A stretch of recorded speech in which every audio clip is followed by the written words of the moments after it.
Excella Education Study in USA assured scholarship. Contact 9881 96666. నమస్కారం, welcome to I dream. నేను Vijitha. Corona పోయింది అనుకున్నాం.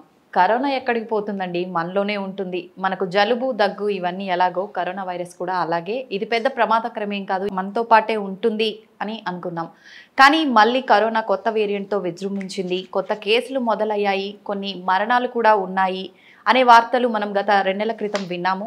ప్రస్తుతం కరోనా వ్యాక్సిన్ ఒకప్పుడు ప్రాణం పోసింది, ఇప్పుడు ప్రాణం తీస్తోంది, ఒక విషయంలా మారింది అనే వార్తలు కూడా వింటున్నాం. అసలు వీటన్నిటి వెనకాల వాస్తవం ఎంతుంది అనే విషయాన్ని మనకు తెలియడం కోసం ప్రస్తుతం మనతో పాటు ఉన్నారు పల్స్ హార్ట్ హాస్పిటల్ నుంచి ప్రముఖ కార్డియాలజిస్ట్ మువ్వా శ్రీనివాస్ గారు. ఇప్పుడు సార్తో మాట్లాడి మరిన్ని విషయాలు తెలుసుకుందాం. నమస్కారం సార్. నమస్కారం సార్, కరోనా పోయింది అనుకున్నాం.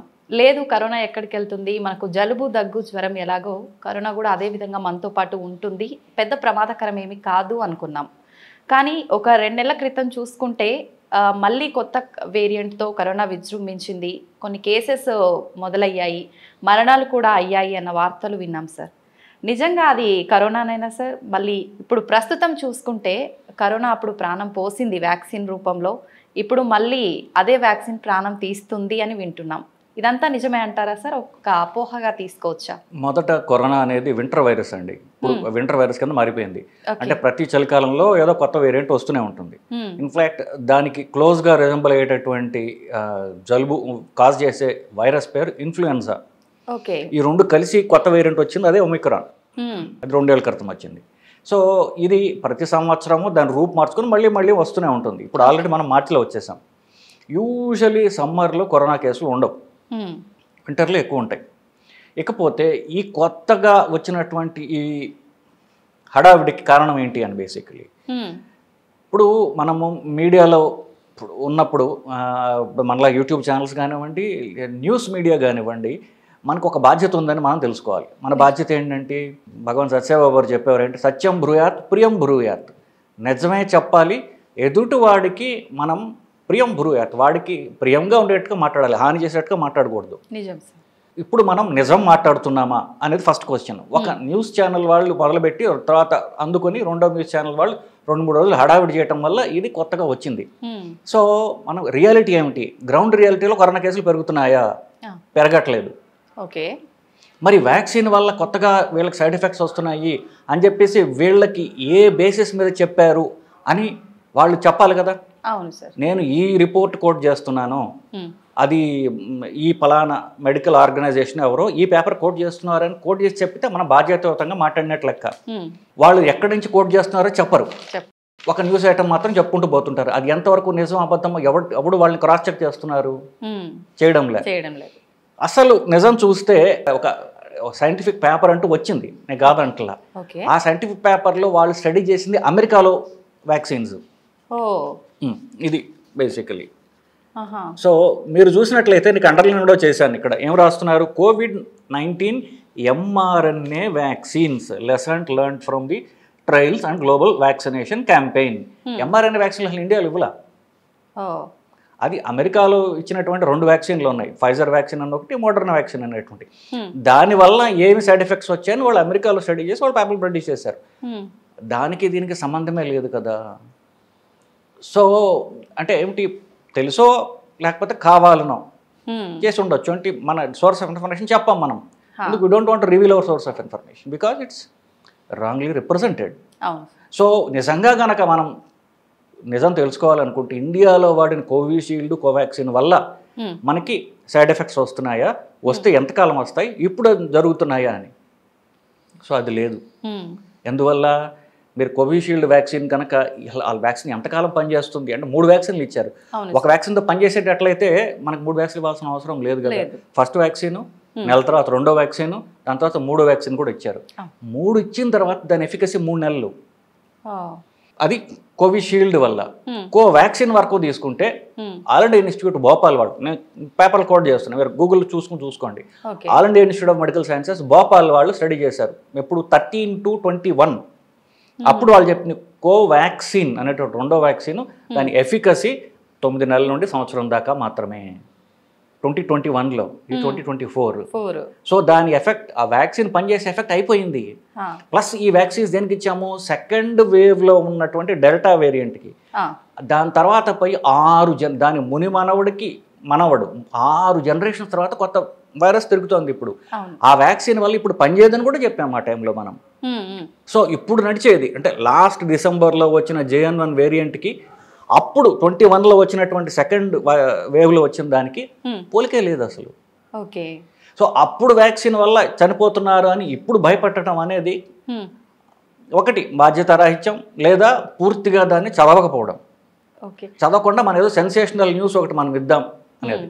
అది ఒక అపోహ అని తీసుకోవాలి అంటే సార్, మామూలుగా కూడా జనాల్లో ఒక చిన్న సందేహం ఏముందంటే, కరోనా వ్యాక్సిన్ వేయించుకున్న తర్వాత బాడీస్ అన్ని చాలా వీక్ అయిపోయినాయి, మాకు చాలా ఎఫెక్ట్ అయ్యింది అన్న ఒక రీజన్ వాళ్ళ దగ్గర ఉంది. కాబట్టి ఇలాంటి అపోహలు ఇవి వాస్తవం కాకపోయినా నమ్మే ఛాన్స్ ఎక్కువగా ఉందేమో అనుకుంటున్నాను సార్. ఉంది, కానీ మన బాధ్యత ఏంటని చెప్తున్నాను. ఇప్పుడు మీరు నమ్మరు, ఇది ఎప్పుడైతే న్యూస్లో వచ్చిన తర్వాత ఒక అతను నాకు ప్రతిరోజు 2-3 మెసేజ్లు పెడుతున్నాడు. విపరీతంగా పానిక్ అటాక్లో భయభ్రాంతుడైపోయాడు ఆయన. ఓకే. ప్రతిరోజు 2-3 మెసేజ్లు, కొన్ని నేను ఆన్సర్ చేశా. బట్ నాకున్న బిజీ స్కెడ్యూల్లో అన్ని మెసేజ్కి ఆన్సర్ చేయలేను. అంటే ఏమిటి, అతను తప్పు పట్ల అతను అంత భయపడిపోయి పానిక్ అటాక్లో ఉన్నాడు. ఇప్పుడు అతనికి అంత మనం డిస్కంఫర్ట్ క్రియేట్ చేయడం అంత సబబా తప్పు న్యూస్ తోటి? అవును సార్. సో మనం చెప్పేది నిజం చెప్పాలి, చెప్పేట బాధ్యతాయుతంగా చెప్పాలి, జనాలకు మంచి చేసే విధంగా ఉండాలి. దిస్ ఈజ్ రాంగ్ రిపోర్టింగ్ ఒకటి. సో ఇప్పుడు జనాల భయభ్రాంతులు కరోనా వైరస్ ఉంది. ఇప్పుడు మనం అందరికీ అనుకున్నాం. ఇప్పుడు జనరల్గా మెడిసిన్లో ఎలా ఉంటుందంటే డ్రగ్ రియాక్షన్ అనుకోండి, డ్రగ్ వాడుతున్నంతసేపు దాని రియాక్షన్ ఉంటుంది. ఓకే. డ్రగ్ ఆపేస్తే దాని రియాక్షన్ ఉండదు. డ్రగ్ ఎలర్జీయో ఎఫెక్ట్ అనుకోండి, మందు తీసేస్తే దాని ఎఫెక్ట్ ఉండదు. కరోనా వ్యాక్సిన్కి బాగా స్ట్రెచ్ చేసిన తర్వాత కూడా 1 year దాని వ్యాక్సిన్ పవర్. అందుకే బూస్టర్లు కావాలి అన్నారు. సో 21లో వచ్చింది, 22 కల్లా దాని ఎఫెక్ట్ అయిపోయింది కదా. బట్ 24లో దాని గురించి హడావిడి ఎందుకు? ఇది ఇప్పుడు అందరూ మెడిసిన్ గురించి తెలియక్కల్లా వాళ్ళ పేపర్ చదివినప్పుడు ఒక డాక్టర్తో కూడా డిస్కస్ చేయాలి. దీనిలో వాళ్ళు ఏం చెప్తున్నారు, మనం దీన్ని స్టోరీ చేసేటప్పుడు, న్యూస్ స్టోరీ చేసేటప్పుడు how to present that story. ఇది ఇంగ్లీష్ మీడియాలో ఉండదండి. ఇంగ్లీష్ మీడియా అంటే భారతదేశంలో ఉన్న ఇంగ్లీష్ మీడియాలో ఫర్ ఎగ్జాంపుల్ ద ప్రింట్ అలాంటి ఉందనుకోండి, వాళ్ళు థరో రీసెర్చ్ చేస్తారు. ఓకే. సో వాళ్ళకి సైంటిఫిక్ ఆర్టికల్స్ రాసేటటువంటి వేరే కరెస్పాండెంట్స్ ఉంటారు, వాళ్ళు త్వరగా రీసెర్చ్ చేసి ఈ స్టడీస్ నేను కోట్ చేస్తున్నానని చెప్తారు. మన తెలుగు మీడియాలో అంత బాధ్యతారహితంగా మన రిపోర్టింగ్ చేయడం లేదు. ఒకవేళ స్టోరీ ఉండొచ్చు, ఆ స్టోరీని ఎక్స్పర్ట్తో కూర్చొని మాట్లాడి దీనిలో నిజాలేంటి చెప్పినట్లయితే ప్రజలకు నిజంగా ఉపయోగం. మనకు స్టోరీ చేయడం కాదుగా, ఆ స్టోరీ వల్ల నెగిటివ్ ఇంపాక్ట్ వచ్చేటట్లయితే కనుక దాని పర్యవసానాలు ఏవైతే ఉన్నాయో అవంటే మనం బాధ్యులం కదా. నిజమే సార్. సో మనుషులకి కర్మ సిద్ధాంతం ఐడియా ఉండకపోవచ్చు, నమ్మకం ఉండకపోవచ్చు, but you are singularly responsible. ఎందుకు, మన వీడియో చూసే లక్షల్లో ఉండొచ్చు. అంత మందిని మనం అనవసరంగా అంటే అకారణంగా భయభ్రాంతులు మనం చేస్తున్నాం. అవును sir. So this is wrong reporting. అయితే సార్ ఇందాక నేను అడిగాను కదా, ఇది రాంగ్ రిపోర్టే. ఓకే, అంటే చాలా మంది కరోనా వ్యాక్సిన్ తర్వాత మేము ఇవన్నీ ప్రాబ్లమ్స్ ఫేస్ చేస్తున్నాము అని, వాటన్నిటికీ రీజన్ వ్యాక్సిన్ కాదని చెప్పొచ్చా సార్? సరే, వ్యాక్సిన్ వల్ల నిజంగా అసలు సైడ్ ఎఫెక్ట్సే లేవా అది నెక్స్ట్ క్వశ్చన్. సో దీని గురించి ఇండియాలో స్టడీస్ చేశారండి. తర్వాత ఇదే వ్యాక్సిన్ మన బ్రిటిష్ వ్యాక్సిన్ బేసికలీ. సో ఇంగ్లాండ్లో వచ్చింది, బ్రిటిష్ ఇన్ఫ్లుయెన్స్ ఉన్నటువంటి దేశాలు చాలా మంది, ఆస్ట్రేలియాలో, ఇండియాలో అంతా వాడారు. ఆస్ట్రేలియాలో ఒక స్టడీ చేశారు దీని మీద. సో ముఖ్యంగా ఈ న్యూస్ ఐటమ్ ఏదైతే ఉందో దానికి 2 రకాల కాంప్లికేషన్లు చెప్పారు. ఒకటి రక్తం గడ్డలు కట్టడం, రక్తంలో ప్లేట్లెట్స్ తగ్గిపోవడం. ఇది ఒకటి. ఆ రక్తం గడ్డలు కట్టి రకరకాల అవయవాలకు పోవడం, మెదడు, తర్వాత కన్ను, గుండె, రకరకాల అవయవాలకు పోవడం, అది ఒకటి. రెండోది నరాలు ఎఫెక్ట్ అవ్వడం. సో ఫస్ట్ రక్తం గడ్డలు కట్టుకొని చూద్దాం. సో రక్తం గడ్డలు కట్టి చూసుకుంటే దాని ఇన్సిడెన్స్ ఏంటంటే 1,00,000లో 2కి. ఓకే.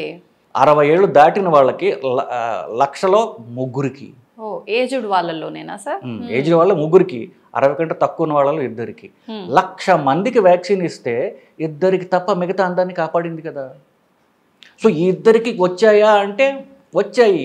బట్ మీరు అంటే మనం ఫోకస్ ఎక్కడ ఉంది అని, మనం ఫోకస్ నెగిటివ్ మీద పాయింట్ చేస్తున్నామా, మన ఫోకస్ అది చేసిన మంచి మీద చేస్తున్నామా? 1,00,000 మందికి ఇద్దరు రావడం అనేది వాళ్ళ బ్యాక్గ్రౌండ్ ఏమిటో కూడా మనకు తెలియదు కదా. వాళ్ళకి ఇంకా జబ్బులు ఉన్నాయేమో, వాళ్ళకి వాళ్ళకి శరీర రోగ నిరోధక శక్తి వీక్గా ఉందేమో, వాళ్ళకి ఇమ్యూన్ మీడియేటెడ్ హెచ్ఐవి ఉందేమో, మనకేమీ తెలియదు బేసిక్లీ. పేపర్ అంటే అది, పేపర్ని జాగ్రత్తగా చదవడం అంటే అది. ఓకే. సో రక్తం గడ్డలు కట్టేది చూసుకుంటే 2 to 3 per 1 lakh. ఓకే. భారతదేశంలో అంటే 150 కోట్ల మంది ఉన్నారు. సో నెంబర్ ఎక్కువ ఉండొచ్చు, బట్ ఇన్సిడెన్స్ ఎంత అని చూసుకుంటే అంత ఇన్సిడెన్స్. ఇది కూడా ఫస్ట్ డోస్ ఇచ్చిన తర్వాత 42 రోజుల్లో ఈ ప్రాబ్లమ్స్ వచ్చాయి, రక్తం గడ్డలు కట్టడం. ఫస్ట్ డోస్ ఇచ్చిన తర్వాత 2021 ఇస్తే 1.5 పాటు ఈ రిస్క్ ఉంటుంది వాళ్ళకి. ఇప్పుడు ఎన్నేళ్ళు అయిందండి? సో లాస్ట్ ఇయర్ అందరికీ సడన్ డెత్లు చచ్చిపోయారు, జిమ్లో చేస్తూ చచ్చిపోయారు. దీనికి అంతటి కరోనా వ్యాక్సినే కారణం. హార్ట్ అటాక్స్ కూడా చాలా వచ్చాయి కదా సార్, దానికి కూడా రీజన్ వ్యాక్సిన్. నేను చెప్తున్నాక ఫస్ట్ డోస్ ఆఫ్ వ్యాక్సిన్ ఇచ్చిన తర్వాత 4 to 42 days లో దీని ఎఫెక్ట్ చూస్తున్నారు. సో నెలన్నరే కదా, అప్పుడు ఇచ్చిన తర్వాత 3 ఏళ్ళ తర్వాత చచ్చిపోతున్నారు అనడం అది అవగాహన రాహిత్యమే కదా. మనం సరే వాళ్ళ ఇంటెన్షన్ తప్పు అని తీసేద్దాం, వాళ్ళ అవగాహన రాహిత్యమే కదా. ఇప్పుడు ఇట్లాంటి అవగాహన రాహిత్యం ఉన్నప్పుడు మీరు అవగాహన పెంచుకోవాలి తప్ప దాన్ని న్యూస్ ఐటమ్ చేయకూడదు. Right sir. సో అది ఫస్ట్ది. రెండవది నరాలు దెబ్బతినేసి వాళ్ళకి అది ఏంటంటారే మన ఇంగ్లీష్లో గులెన్-బారీ సిండ్రోమ్ అంటారు. నరాలు దెబ్బతింటాయి, తీవ్రంగా దెబ్బతింటాయి కాదంట్లా. అది ఏ రియాక్షన్ కైనా వస్తాయి. వైరస్ ఇన్ఫెక్షన్ రావడం కూడా సహజమే. కరోనా వల్ల రావచ్చు, కరోనా వ్యాక్సిన్ వల్ల కూడా రావచ్చు. అది మన భారతదేశంలో చేసిన స్టడీ ప్రకారము 108 మందికి వచ్చింది. అది కేరళలో ఒక స్టడీ చేశారు, అది కూడా 2021లోనే. ఆ మెయిన్ ఆధార్ పేరు మరమొత్తం ఎటాల్, కేరళలో చేశారు. ఈ గులెన్-బారీ సిండ్రోమ్ అని చూస్తే 8.1 per 1 lakh, 108 మందికి వచ్చింది. మీరు మిగతా వాళ్ళందరూ సేవ్ అయ్యారు, సక్సెస్ అయిపోయినట్టు. సో మనం ఏం రిపోర్ట్ చేస్తాం? ఇప్పుడు ఆ వ్యాక్సిన్ సక్సెస్ఫుల్ అంటామా, లేకపోతే 8 మంది వచ్చింది కాబట్టి ఫెయిల్యూర్ అంటామా? ఎక్కువగా నెగిటివ్ మాట్లాడతారు కదా సార్. అది మనం చూసే దృష్టి లోపం కదా, దృష్టి దోషం కదా. మరి ఇంతమందిని కాప్పుడు ఇది ఎన్ని మందులండి, మందులకి పాజిటివ్ ఉంటుంది, నెగిటివ్ ఉంటుంది. మీకు బెనిఫిట్ ఎంత, రిస్క్ ఎంత చూస్తాం. బెనిఫిట్ ఈజ్ 108 మంది తప్ప ఇంతమందిని కాపాడుతుంది. అది రిస్క్ 8 మందికి వచ్చేటువంటి అవకాశం ఉంటుంది. So you will give it కదా. సో మనం వాట్ యూఆర్ టాకింగ్ అబౌట్ అనేది క్వశ్చన్ బేసికలీ. ఇది ఇప్పుడు ఏ మందైనా పూర్తిగా 100% సేఫ్ అనే మందు ఉండదు కదా. దానివల్ల ఎక్కువ బెనిఫిట్ ఉంటుంది, కొంత రిస్క్ ఉండొచ్చు. ఎవరికి వస్తుందో మనకు తెలియదు, ఎవరికి అలర్జీ వస్తుందో మనకు తెలియదు. కానీ ఇవ్వాలి వాళ్ళందరికీ. ఎందుకు మనం భయపడాల్సింది కరోనా జబ్బుకు కానీ కరోనా వ్యాక్సిన్కి కాదు. ఇప్పుడు ఒక బీపీ వాళ్ళకి బీపీ మందు రాస్తానండి, ఫస్ట్ క్వశ్చన్ ఏమడతారంటే వాళ్ళు దీని సైడ్ ఎఫెక్ట్స్ ఏంటి సార్ అంటే, నేనేమంటానంటే సైడ్ ఎఫెక్ట్స్ అంటూ కొన్ని ఉన్నాయండి, దాని ఎఫెక్ట్ ఏమిటి ముందు, దాని ఎఫెక్ట్ ఏమిటి, బీపీ తగ్గిస్తుంది, దానివల్ల మీ పక్షవాతం రాదు, హార్ట్ అటాక్ రాదు, హార్ట్ ఫెయిల్యూర్ రాదు. కానీ 100 మందిలో కొంతమంది కాళ్ళవాపులు రావచ్చు. సో మనకి బీపీ తగ్గడం ద్వారా ప్రివెంట్ చేసే జబ్బులను చూస్తున్నారా? దీనికి 100లో 20 మంది కాళ్ళవాపులు రావడం చూస్తారా మీరు? కానీ మనుషుల దృష్టి అలా ఉంటుంది, దానికి చేసే మంచిని చూడరు. ఫస్ట్ లోపం ఏమిటి, అంతే. చంద్రుని చూస్తే చంద్రుడు బాగున్నాడు అన్నాడు కదా, దాని మచ్చలు ఏమిటి? రైట్. సో ఇది దృష్టి లోపం కదా basically. So reality is different, what people are talking is different. వాళ్ళ ఇంటెన్షన్ పక్కన పెడదాం. అయితే సార్ ఇప్పుడు 1,00,000లో మనకు 8 మందికి, 1,00,000లో ఒక 2 వచ్చే ఛాన్సే ఉంది అన్నారు కదా సార్. అది వ్యాక్సిన్ వేయించుకున్న వాళ్ళకా, లేదు ఆల్రెడీ కరోనా వచ్చింది వ్యాక్సిన్ వేయించుకున్నారు ఆ పీపుల్లో వచ్చే అవకాశం ఎక్కువగా ఉందా? ఇప్పుడు వీళ్ళు రిపోర్ట్ చేసినటువంటి న్యూస్ ఐటమ్ ఏదైతే ఉందో కరోనా వ్యాక్సిన్ స్పెసిఫిక్గా మాట్లాడారు. అవును. ఎందుకు దృష్టి అంతా వ్యాక్సిన్ మీద ఉంది, కరోనా జబ్బు మీద లేదు మనుషుల దృష్టి. అవును సార్. సో ఇది వ్యాక్సిన్ వేసిన వాళ్ళల్లోనే, వ్యాక్సిన్ వేసిన ఫస్ట్ డోస్ తర్వాతనే 2 కాంప్లికేషన్స్ కూడా వ్యాక్సిన్ వేసిన ఫస్ట్ డోస్ తర్వాతే వచ్చాయండి. సెకండ్ డోస్ థర్డ్ డోస్ మళ్ళీ రావట్లా, ఎందుకు అప్పటికి బాడీ ప్రిపేర్ అయి ఉంటుంది కాబట్టి. సో ఇది వ్యాక్సిన్ వరకు మాత్రమే. కరోనా వల్ల కూడా రావచ్చు. ఫర్ ఎగ్జాంపుల్ నరాల ప్రాబ్లం అని చెప్పాను, అది 8.1 per చెప్పాను.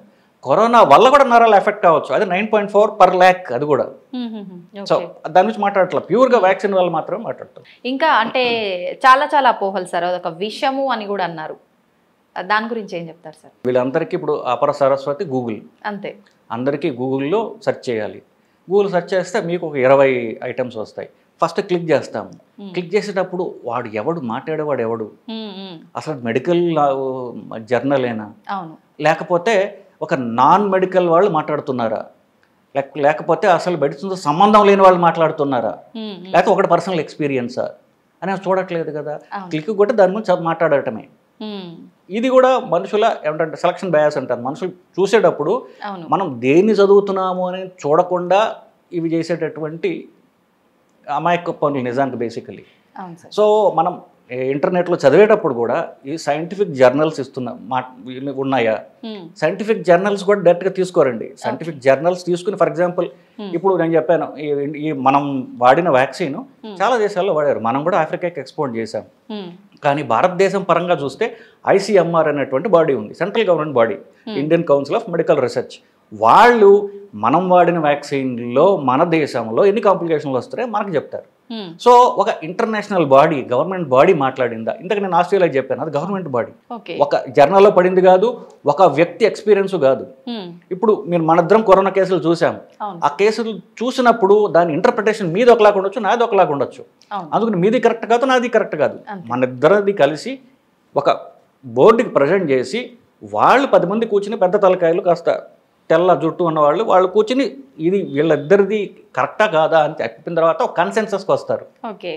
అది అప్పుడు గైడ్లైన్ కింద వస్తుంది. అది తప్ప నా ఎక్స్పీరియన్స్ అని ఒకళ్ళు, నా జర్నల్లో ఏదో ఒక ఆర్టికల్ పడిందని ఒకళ్ళు, ఇది కరెక్ట్గా మనం బాధ్యతాయుతంగా చేసేదైతే కాదు. బేసికల్ ఇదంతా ఒక ట్రాష్ అంతే, ఒక అవగాహన లేకుండా చెప్పేదే వ్యాక్సిన్ వల్ల మనకి ఎఫెక్ట్ లేదు అని అంటారా సార్? ఫైనల్గా వ్యాక్సిన్ వల్ల సైడ్ ఎఫెక్ట్స్ ఉన్నాయా? ఉన్నాయి. ఎంత ఉన్నాయి? లక్షలో 2-3 ఉన్నాయి. రక్తం గడ్డలు కట్టడం. సో మన భారతదేశం లాంటి దానిలో కొంచెం ఎక్కువ ఉండొచ్చు, నంబర్స్ ఎక్కువ ఉన్నాయి కాబట్టి. సో ఇది వ్యాక్సిన్ వల్ల. ఓకే, ఆ వ్యాక్సిన్ మనం సెకండ్ వేవ్లో వచ్చిన వైరస్కి వచ్చినటువంటి వ్యాక్సిన్, అది పోయి 6 జనరేషన్స్ అయింది. మా ముత్తాతకి తాత ఆయన జీవితంలో ఏదో చేశాడని ఇప్పుడు నేను చెప్పుకోగలను, మనం గుర్తే ఉండదు మనకి. బికాజ్ ఆఫ్టర్ ఫ్యూ జనరేషన్స్ మనవడికి తాతకి పోలికలే ఉండకపోవచ్చు. సో దిస్ ఈజ్ అంటే ఇప్పుడు కరోనా మీద జనాలు బాగా దెబ్బతిన్నారండి, ప్రాణాలు పోయాయి, ఆక్సిజన్ లేక చాలా కష్టాలు పడ్డానే కాదంట్లా. అందరూ కరోనా పేరు చెప్తేనే భయపడిపోయి ఉన్నారు. ఇలాంటి ఆల్రెడీ భయపడిపోయి వ్యాక్సిన్ అంటే అపోహలు ఉన్న వాళ్ళతో మనం మాట్లాడేటప్పుడు కాస్త జాగ్రత్తగా మాట్లాడాలనేది నా విన్నపం బేసికలీ. ఎందుకు ఆల్రెడీ భయపడిపోయి ఉన్నారు, వాళ్ళని భయపెట్టి నా TRP పెంచుకోవాలనుకోవడం అది అన్యాయం కదా. సో ఇట్లాంటివి మనం రిపోర్ట్ చేసేటప్పుడు చాలా బాధ్యతాయుతంగా మాట్లాడాలి. మన చాయిస్ ఆఫ్ వర్డ్స్ కరెక్ట్గా ఉండాలి. నిజం చెప్పాలి, సత్యం బ్రూయాత్ ప్రియం బ్రూయాత్, మన మాటల చాయిస్ బాగుండాలి బేసికలీ. అది కాకుండా మన రీసెర్చ్ కరెక్ట్గా లేదు, ఆ మాట్లాడే మాటలు జనాలు భయభ్రాంతుల్లో చేసేట్టు ఉండడం కరెక్ట్ కాదని నా ఉద్దేశం. అయితే సార్ వ్యాక్సిన్ వల్ల సైడ్ ఎఫెక్ట్స్ ఉన్నాయి కానీ చాలా తక్కువ, ఇప్పుడు వచ్చే అపోహలన్నీ అంత వాస్తవం కాదు. అయితే దాని ఎఫెక్ట్ కూడా మనకు ఒక 1 ఇయర్ పాటే ఉంటుంది. మనం ఎప్పుడో వ్యాక్సిన్ తీసుకున్నాము, 3 ఇయర్స్ అయిపోయింది అన్నారు.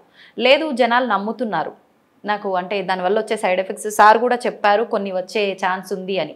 ఒకవేళ అలా నమ్మే వాళ్ళకు దాని నుంచి బయటపడటానికి ఏదైనా ఛాన్స్ ఉందా సార్? తెలిసిన వాళ్ళతో మాట్లాడండి. వ్యాక్సిన్ గురించి ఎవరు తెలుసో, కరోనా గురించి ఎవరు ట్రీట్ చేస్తున్నారో, ఆ డాక్టర్లు ఎవరైతే ఉన్నారో వాళ్ళు తన మనకలే ఉన్నారు ట్రీట్మెంట్లో.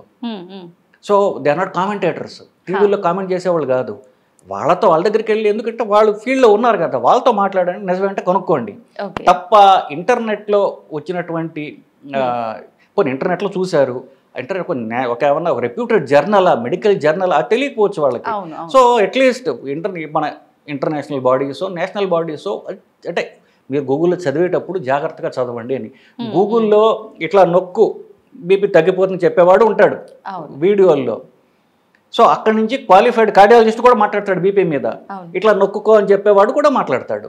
ఇప్పుడు ఎవరిని తీసుకోవాలంటే 2 వీడియోలు ఉంటాయి, ఏది తీసుకోవాలి అనేది చూసేవాడు బట్టి ఆధారపడి ఉంటుంది. సో నేను మందులన్నీ ఆఫీస్ ఎట్లా నొక్కుంటూ కూర్చుంటే ఆ బీపీ వల్ల మనకి కాంప్లికేషన్ రావచ్చు కదా. So are you going to go and blame that fellow for talking like this? You are not. ఎందుకు? రెస్పాన్సిబిలిటీ మీది కాబట్టి ఫైనల్లీ. సో ఇంటర్నెట్లో సైంటిఫిక్ ఇన్ఫర్మేషన్ చూసేటప్పుడు మీరు దాని మీద డౌట్స్ ఉన్నట్టయితే cross check with people who know it. Doctor దగ్గరికి వెళ్ళి అడండి, ఇప్పుడు ఇది ఇది ఎంతవరకు నిజము, నాకేమైనా రిస్క్ ఉందా, రిస్క్ ఉంటే నేను ఏం చేయాలి మాట్లాడండి. తప్ప ఈ ఏంటంటే ఈ ఒక అవాస్తవమైన రిపోర్ట్ మీద విపరీతమైన భయపడిపోయి ఇదంతా చేయడం అనేది అమాయకత్వం, చాలా జాలేస్తుంది వాళ్ళని చూస్తున్నాను. సార్ కొంతమంది అంటారు మీరు బాగానే చెప్తున్నారు, ఇప్పుడు సైడ్ ఎఫెక్ట్స్ వస్తున్నాయి అని చెప్పినవన్నీ మేము ఫేస్ చేశాము, ఈ హార్ట్ అటాక్ మాకు తెలిసిన వాళ్ళే రీసెంట్గా, అంతకుముందు అంతా బాగున్నాడు, ఇలా జరిగింది.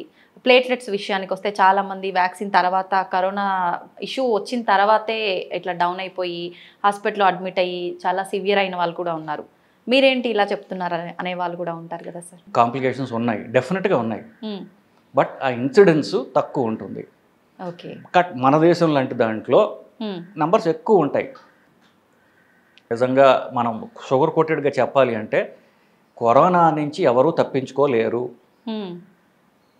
మీరు మాస్కులు పెట్టుకుంటే కరోనా ఆగదు. ఓకే. సో ఇన్ఫ్యాక్ట్ తర్వాత వేరియంట్స్కి చాలా దేశాలు, మన భారతదేశంలో కూడా చేసాం. ఏంటి, ఒమిక్రాన్ వచ్చినప్పుడు పెద్ద లాక్డౌన్ పెట్టలేదు కదా. ఎందుకు, ఈ తర్వాత వైరస్లు చాలా మైల్డ్ వైరస్లు, దానివల్ల మనకు ప్రాణాలు పోయేటటువంటి స్టేజ్ రాదు. దాని నుంచి మనం కాపాడుకోలేము. వస్తుంది, ఎన్నిసార్లు మీకు జలుబులు వస్తున్నాయి, ప్రతి సంవత్సరం జలుబు వస్తుంది కదా. ఇది కూడా అంతే, దానివల్ల ప్రాణాలు పోయే స్టేజ్ రాదు. సో దాని భయపడకండి అని చెప్పారు బేసిక్లీ. సో లాక్డౌన్ కూడా పెట్టలేదు, ఒమిక్రాన్ వచ్చినప్పుడు లాక్డౌన్ లేదు. అందరూ ప్రపంచం అంతా కూడా వాళ్ళ పని వాళ్ళు చేసుకుంటున్నారు. ఎవరైతే లాక్డౌన్ పెట్టారో, ఫర్ ఎగ్జాంపుల్ చైనా, తీవ్రమైన ప్రాబ్లమ్స్ వచ్చే వాళ్ళకి. సో కరోనా నుంచి ఎవరు తప్పించుకోలేము. ఆ కరోనా ప్రాణాలు తీయట్లేదు ఇప్పుడు. సో జస్ట్ రిలాక్స్, వస్తే వచ్చింది, కానీ 2 రోజులు తుమ్ముతాము, గొంతు నొప్పి వస్తుంది, లేకపోతే 2 రోజులు ఆవిరి పెట్టుకుంటాం, లేకపోతే స్టెప్సిల్స్ మింగుతాం, you're done with it. Okay. తప్ప ఆ ఎక్స్పీరియన్స్ వల్ల ఇప్పుడు మనం భయపడటం అనేది కరెక్ట్ కాదు. నేను చెప్పేది ఆ వైరస్ వేరు పూర్తిగా, ఈ వైరస్ వేరు పూర్తిగా వేరు. సో రెండింటినీ మీరు క్రోడీకరించుకుని అలాగ మళ్ళీ ఉంటుంది అని అనుకోవడం అనేది సత్యానికి దూరంగా ఉన్నట్టే లెక్క. అసలు ఛాన్సే లేదంటారు, మనకి ఇంకా ముందు వచ్చే వేరియంట్లు కూడా ప్రాణాలు తీసేంత ప్రమాదకరం కాదు అని. ఇప్పుడు చెప్పినట్టుగా మనకి చూస్తున్నాం కదా, first wave, second wave, third wave చూసాం. ఈ వైరస్ ఎటుపక్క వెళ్తుంది అనే డైరెక్షన్ చూసినట్లయితే వైరస్ని ఫస్ట్ మన ఓపెనింగ్ స్టేట్మెంట్, కరోనా అనేది మనుషుల నుంచి పోదు, మనుషుల్లోనే ఉంటుంది. మనం కొత్త ట్రీట్మెంట్లు తీసుకొస్తుంటే అది మార్పు చెందుతూ ఉంటుంది. ఎందుకు, ఈ లక్షణం ఎక్కడ నేర్చుకుంది, ఇన్ఫ్లుయెన్జా దగ్గర నుంచి ఈ లక్షణం నేర్చుకుంది. అది ప్రతి సంవత్సరం కొత్త వైరస్ వస్తుంది, మీరు పెట్టే ట్రీట్మెంట్లు దాటి కొత్త వైరస్ వస్తుంది, రూపు మార్చుకొని మారు వేషంలో వస్తుంది బేసికలీ. సో ఇది మైల్డ్ వైరస్. ఇది పోయే డైరెక్షన్ ఎట్లా ఉందంటే మనుషుల్లో ఎక్కువ ఇన్ఫెక్టివిటీ ఉండేటట్టుగా ఉన్నది. అది మ్యాలిగ్నెంట్గా మనుషుల్ని జబ్బు, సెకండ్ వైరస్లో, సెకండ్ వేవ్లో లాగా మనుషులు లంగ్ డ్యామేజ్ చేసేసి అట్లాగా ఆ డైరెక్షన్లో లేదు. డెఫినెట్గా ఫ్యూచర్లో, ఫర్ ఎగ్జాంపుల్ 2024 వింటర్లో మళ్ళీ కొత్తది వస్తుంది కదా మనకి, అది డెఫినెట్గా మైల్డ్గానే ఉంటుందంటే అది ఎవరూ చెప్పలేరు అది బేసిక్లీ. బట్ అది వెళ్ళే డైరెక్షన్ చూస్తూ ఉంటే మైల్డర్ వైరస్లే వస్తాయి, కానీ ర్యాపిడ్గా స్ప్రెడ్ అవుతాయి. అంటే పాపులేషన్ మొత్తం 2 రోజులు ఎఫెక్ట్ అయిపోతుంది. అందరికీ 2 రోజులు దగ్గుతారు, 2 రోజులు జ్వరం వస్తుంది, ఆఫీస్కి పోతారు అంతే.